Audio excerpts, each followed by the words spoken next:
second half from Oh Toby. my God. Safe to say this thing was wrong with defense. I mean, they couldn't score very easily. That's been our DNA from day one. We had a meeting on Sunday night at Mountain Mamas. Well, that started before that with a text message to him, meeting at Mountain Mamas, and DNA, defense, pressure, adults in the room, you know, and these guys have bought in like we've talked about. That first half defense was, I mean, I don't know what the percentages were, but it was very, very good. The only time they really got a good shot is when we took a bad shot and they got in transition. But when we set our defense, we're pretty good. So that's what we're holding our hats on. That's our DNA. That's our fabric. We're going to continue to do that and get ready for Thursday. I know we talk about it a lot, but I mean, home court advantage. Oh, we man. talk about it every day, but this crowd has been like almost like a big Six-man. WPU game. You know what I mean? Like, I mean, how was that tonight out there? Thank you, Jesus. We relied on that. You know what I'm saying? We relied on that. That's very important. You know, we got another one at home. I'm not saying I'm root for a certain team, but I'd love for a certain team out of Wichita to get a loss, and we'd have another one at home. So but we got to take care of business. The crowd was unbelievable. I had a great relationship with the fans as a player. I know he understands it. He's enjoying. Like that's why we're here. That crowd is definitely a six-man, and they feed off hard-nosed, tough defense. So that's what we're trying to give them. James, you play against, obviously, you've played a lot of pro opponents too. In college, with this pressure, you can rattle a lot of people. Mm-hmm. Pros aren't as easy to rattle, but it feels like at times you force some, you know, maybe unforced errors, some bad shots, things like that. Did you get that sense? Yeah, you can kind of, you know, when, you know, like the guy Coach Jarrod plays up for it, sometimes you try to make stuff happen and, you know, it doesn't work out in your favor sometimes, but that's why you got to have, you know, great teammates, great guys that trust in every single thing that I do, coaches that do, and that's what makes it way easier to deal with. And I know one thing, on that end, if I make a mistake, I know on the defensive end I'm going to be there. So at the end of the day, I feel like me, it's a win-win situation because I'm going to play defense on the other end. Jarrod, in the fourth quarter, Toby stepping up the way he did. Is Unbelievable. that something you guys saw as coaches, or is that him taking advantage of maybe something he saw? Toby, unbelievable. Toby's he's a great X factor for us. One game was that. This is the second very, very good game. I can't remember which game it was early in the tournament. His energy, he's a flexible Band-Aid. He can guard multiple positions. He can play wing. He can play a small four-man for us. But his energy, his intangibles. I think one game he was 1 for 3 in the previous, and I came in here and said, Toby, what he did was his intangibles, block shots, deflections, running the floor. He creates so much for us. You might not see it on the scout. Not tonight on the box score. Excellent, 10 points, 6 rebounds, 28 minutes. So his second half was very, very good for us. So, yeah, he's a big piece of the puzzle. When he's locked in and ready to go, he presents a problem. And defensively, once Toby gets those mitts on you and gets his chest in front of you, he's something to deal with. So, great game by him. Jarrod, what's it mean this is the farthest West Virginia's will ever made it? So like Greg knows, and I appreciate that question.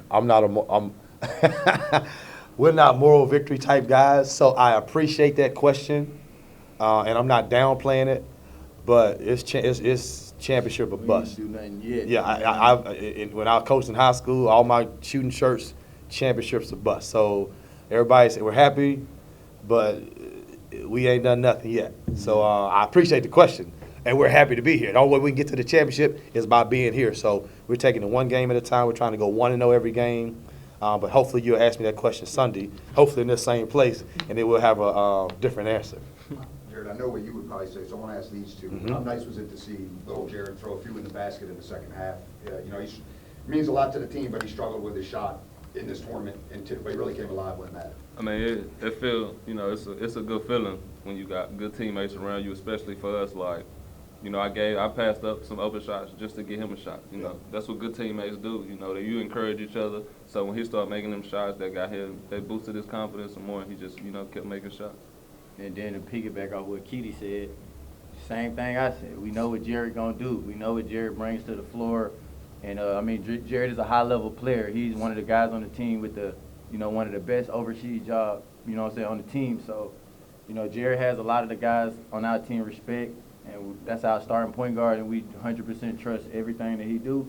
And we won by double digits. Yeah, so if he gets some buckets, I feel we'll win by double digits every time. Did it feel weird kind of winning by double digits? Because, I mean, two of them wins kind of crazy. Kind of made me nervous as a reporter watching. No, hey, you think you be nervous on that court. Oh, man. When you see a 17-point lead go to 2, man, you know what I'm saying? But, you know, that part of the game is just, you know, you got to just be in those moments. You know, it's just so much crazy things that just happens in those moments, man. Like last night. You know, Last night, team was up 30 in the Elam Minimum and go on a 33-6 run and almost lose. So, yeah, I mean, No, you good, Coach. that Elam ending is a monster. You can't just let the clock run out. You got to execute. So it feels great to win by double digits because it just, you know, it gives us, you know, that confidence that we're just building from every game that we previously played and finishing strong. Kenny, obviously, this team was built on transition, pushing the ball up and down. But there's times when you want to slow it down, throw it in the spoon, throw it into Trey a little bit. Is it difficult getting comfortable with playing two different ways like that? That seems like one thing you all have done very well. I wouldn't say it's a tough thing to do. It just come down to being a professional basketball player. You know, you got to be able to do all those things: transition, slow the ball down, run offense. So that's just what it comes down to. You called it a revenge game, talking to the TVT earlier this week. Was it kind of, what was it like trying to keep your emotions in check out there? Did you struggle with that at all? And how did you feel I know I said it was a revenge game, but yeah, it's been 2 years since I've been in college. But it does feel good to beat the alumni team. But, you know, it's just another win in the win column for us. Keedy, you were a guy who transferred to WVU as a college player. Obviously, the current West Virginia players who are out there, all of them are transferred in.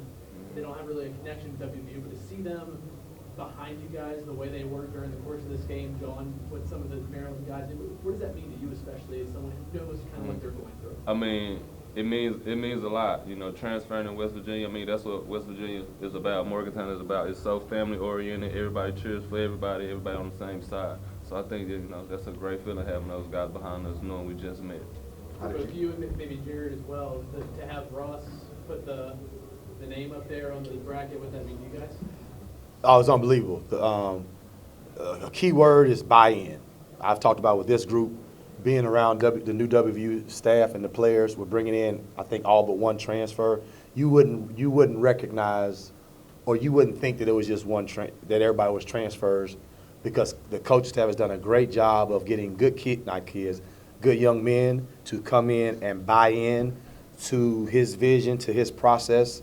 And once you get buy-in, you see chemistry, you see love, and they drove down 79 and brought that for us, because it was like a big family. Coach, he did a great job of showed a highlight film for everybody on the team. It was a great atmosphere, and it was a great family to come in, and for them to support us, them being in that gym, that raised the crowd up also. So we definitely appreciate that, and I'm going to try to talk to him. Hopefully he comes back Thursday.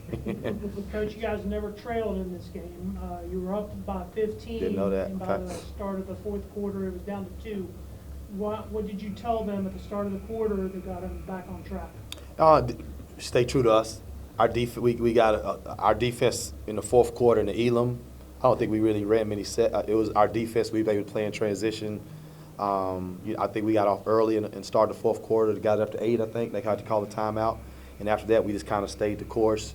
But defensively was great. I think we scored, out of the 8 points, we scored 6 points in transition. Keedy got 2 or 3 deflections. We get out and, you know, finish the game defensively, which is how we want to do it, how I love to see it as a coach.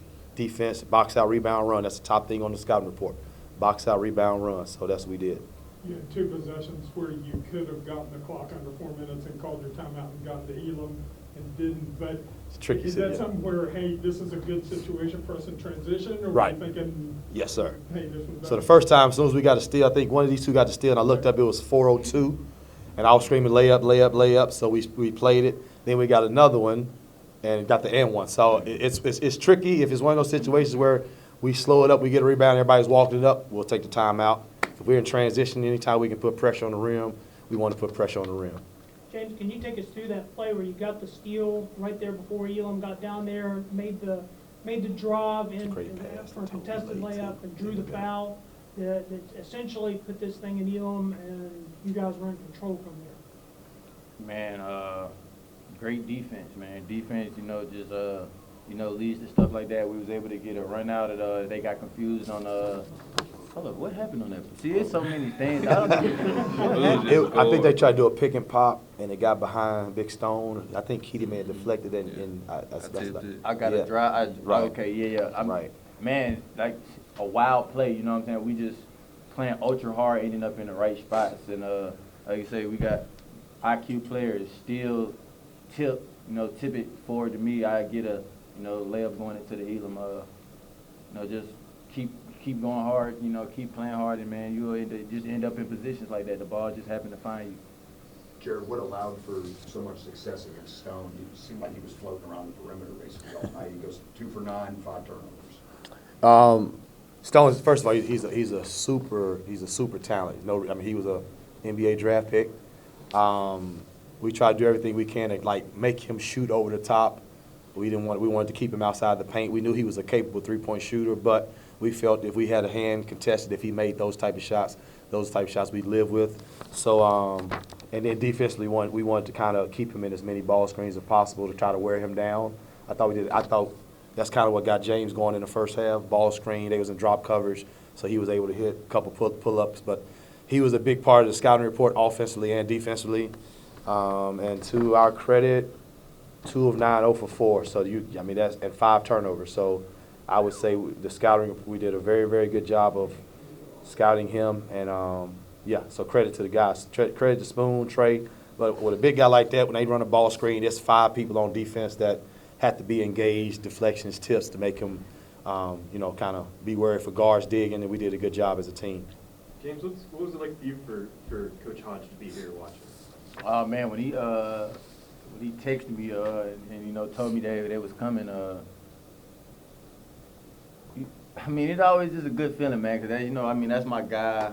It was fun. I just knew we couldn't lose. But it's cool, man. That's my guy. What would you tell all the new WU players who are going to be coached by him for the first time? What would you tell them about what it's like playing for him?